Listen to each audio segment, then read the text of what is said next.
This video is brought to you by hoodbeast.com. Design your own custom hoodies. hoodbeast.com. We are beast. Yo, what is up guys? It's me, Zach Lee here, and what do you guys think about the new logo and channel art? The Cleveland Cavaliers and the Golden State Warriors. Both teams now have an 8-0 record in the playoffs so far, as after last night the Warriors finished their series sweep of the Utah Jazz with the 121-95 victory led by Stephen Curry and his 30 points, as well as a triple-double for Draymond Green. Let's be honest, both these teams being undefeated throughout the first two rounds isn't too shocking. Did I predict sweeps for them for both of their series? No, but if you would have told me that they would be 8-0 at this point, I wouldn't have been too surprised. And to make a long story short, let's just say that Draymond Green isn't so impressed with the Cavs being undefeated, as he blames it on the lack of effort from the teams that Cleveland has faced so far, saying, "I thought teams would compete a little harder. I just watched San Antonio and Houston. I like to watch good basketball. When you watch Cleveland play, you're only watching one side of good basketball. That's kind of weak. I like watching a good game. Not even necessarily that it's going to be a close game. I like to watch teams playing good basketball. When you watch them, you are watching one team playing good basketball and everybody else do something, and I don't know what that something is." You know, he says more, and we'll get into what else he says in a second, but I want to address this first. And basically, to summarize what he just said, he said both the Raptors and the Pacers sucked. Yeah. Like, he could have saved a lot of time for me having to read those quotes if he wasn't worried about beating around the bush so much. But I kind of have to disagree with him.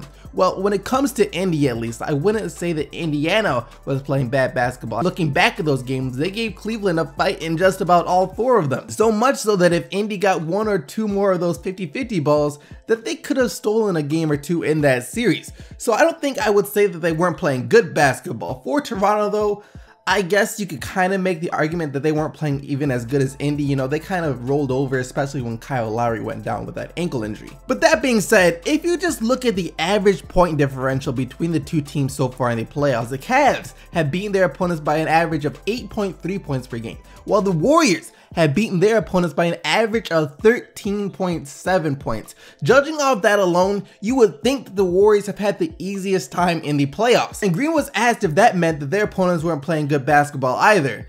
And he said, "Nah, I think Utah is still playing good basketball, regardless if they win or not. I think we're a better team. But at the same time, they're still playing a good brand of basketball." So that was kind of worded a bit weirdly, alright? And basically what it's saying here is that Utah is playing good basketball. You know, if they're a good team, even if they're not winning, but it's just the Warriors are so much better that it kind of makes it look easy.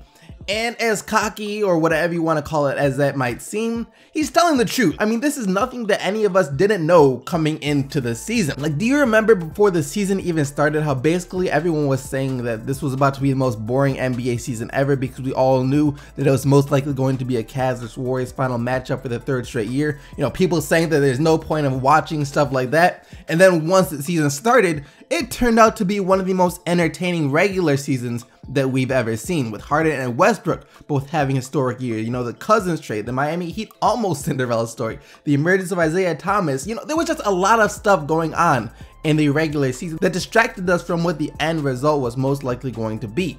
And then even when the Cavs and the Warriors did play for the first time, at least on Christmas, that had people hyped for a possible finals rematch. But back on track here, we all knew the Warriors were the best team heading into this season. But as for what Green said about the Cavs, that's no surprise either. Just like we all knew the Warriors were the best team coming into this year, we also knew that the Cavs weren't gonna face any real challenges in the East either. And no, I'm not gonna say the Raptors or the Pacers, or whether it be the Wizards or the Celtics that they face in the next round, are bad teams or anything like that. You know, I'm kind of looking forward to whether it's a Wizards Cavs or a Celtics Cavs matchup next round, you know, just to see how much further either one of those teams has to progress in order to close the gap on Cleveland. But that's the thing, close the gap. There is a massive gap, you know, a pretty big gap between the Cavs and the rest of the East. There are no other championship ready teams in the Eastern Conference other than Cleveland, which may give the illusion to Draymond that the Pacers and Raptors weren't actually trying or weren't playing good basketball. When they were, it was actually just a gap between Cleveland and the rest of the East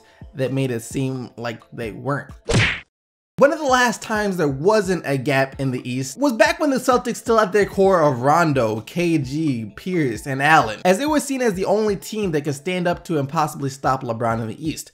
And they did for a couple of years until LeBron finally learned how to win, which eventually led Ray Allen to lead the Celtics to join LeBron James on the Heat and knock off the last team that could have competed with LeBron. And of course, this caused some tension between Allen and the rest of the Celtics. KD saying that he hasn't talked to Ray Allen since then. Basically, everyone on the Celtics feeling as if Allen betrayed them by going to the enemy. And to this day, they don't communicate. But that doesn't mean that they're not open to the idea of communicating, as yesterday, the 08 Celtics had a bit of a reunion, and the topic of Allen came up. And this is what they had to say. Do you foresee a day when everything's cool between you guys and Ray Allen? I like to think so, and I like to think that as we grow and progress, time heals all wounds. So, we'll see. But, we have no ill will to Ray. Shout to Ray and his family. Shout to him with his new restaurant and all his glory. But one thing we did agree upon is when we mend the fences, Rondo's going to make the call. Absolutely. Right. I mean, I don't know what call y'all want me to make, but Shuttlesworth, man. Hey, right. I like Jesus Shuttlesworth, but Ray the one who got to reach out though. Why does it have to be Ray? Because he the one that caused the conflict and confusion. He's the one who left. Huh? He's the one who left, so he's the one who got to reach out. No, hey, but it's not what he done, it's how he done it, though. Oh, okay, gotcha. Right. That sounds like some stuff straight out of a movie. When some guy betrays his friends, the friends get mad at him, they stop talking, you get the picture. Then some time passes and that friend that betrays them realizes that he was wrong, and then on some rainy day, he goes outside of the place where they used to hang out and sees them inside. So he goes inside and apologizes, they pretend to be mad at him for a second, and then welcome him back to the group. Seriously sounds like Perkins wants some stuff that's straight out of a movie to go down. And it could happen. It just depends if Ray Allen cares or not. For all we know, he could be just fine with the way his life is now, doing his own thing with no intention of talking to those guys again. But if I were him, I'd still go back and try to make things right, just because down the road, when Paul Pierce, KG, and Rondo have their jerseys retired by the Celtics, it would be nice if Ray Allen were in the crowd or on the sidelines supporting them, or maybe even having his jersey retired alongside them. But that is Ray Allen's decision to make. As a Pistons fan, when I saw this article, I was kind of excited, but at the same time, I remember earlier in the season, there were some rumors floating around that the Pistons were gonna change their logo next year, and they would kind of look like their old logo, but there was no official word yet. And the Pistons still haven't announced their new logo, but the NBA store leaked it for them when they posted up this merchandise. Yep, that's the new logo. Look familiar? It really should, because it's almost the same as one they had back in the 80s from the Bad Boys era. And I'm not mad at it. Look, it's nothing crazy or anything. It's not like the best looking logo, but for me, it's a symbol of hope that the franchise will return to its glory days and stray away from whatever it's been for the past decade or so. Yesterday, after the Raptors were swept by the Cavs, I asked you guys if you thought that Kyle Lowry would sign with a Western Conference team to give him a better shot at winning an NBA championship, to which you guys said he can't win. Eastern Conference, LeBron will defeat anyone in his path. Western Conference, get cheesed by Golden State. San Antonio is always picking up veterans, so I wouldn't be surprised if they pick him up, but I like to see CP3 there instead. Being a Raptors fan, I don't want Lowry to leave, but for the sake of his legacy, he needs to leave. No one's going to beat LeBron in the next 3 to 5 years. His best option is San Antonio. He needs them and they need him. Right now they're starting Patty Mills and even started a rookie in the playoffs. With Lowry, they'd be serious contenders. So a majority of the comments were either saying, Lowry is overrated, that he's screwed no matter what, or that he needs to join the Spurs. And yeah, the only way he leaves is if he gets an offer from a contending team like the Spurs. He's not gonna go to the West to play for Denver or Minnesota or Phoenix or something like that, because no offense to those teams, but it just wouldn't make sense to go to the West unless it was to play for a team like the Spurs, since they are seen as the only team that might stand a chance against the Warriors or the Cavs. And that's going to lead us to today's question of the day, and it is, what do you guys think about what Draymond Green said? Do you think that the Pacers and the Raptors were playing bad basketball? Look, I already told you what I think. I think it just looked like it because of the skill difference between the Cavs and the rest of the Eastern Conference, really. Let me know what you guys think down in the comment section below though, but now let's hop into the player of the day.